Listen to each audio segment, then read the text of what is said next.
మిమ్మును కరుణింపవలనని ఆయన నిలువబడి ఉన్నాడు. యెషయా 30:18. తండ్రి చిత్త ప్రకారంగా దేవుని ఆజ్ఞను పొందుకొని యేసుక్రీస్తు ప్రభువారి ఈ లోకాన్ని రక్షించుటకు ఆయన భూమికి తెంచాడు. ఏ పాపమెరగని యేసయ్య పాపి కొరకు త్యాగం చేశాడు, ప్రాణాన్ని అర్పించాడు. ఆయన దయగలవాడు, కరుణామయుడు, జాలిగలవాడు. నీ ఆత్మ నశింపకూడదని, నీవు రక్షింపబడాలని పునరుత్థానమును పొంది తండ్రి చెంత విజ్ఞాపన చేయుచున్నాడు. దినమెల్ల తన గాయపడిన చేతులు చాచి నిలబడి ఉన్నాడు.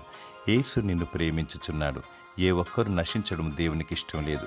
నశించిన దాన్ని వెదికి రక్షించుటకు మనుష్య కుమారుడి లోకానికి వచ్చాడు.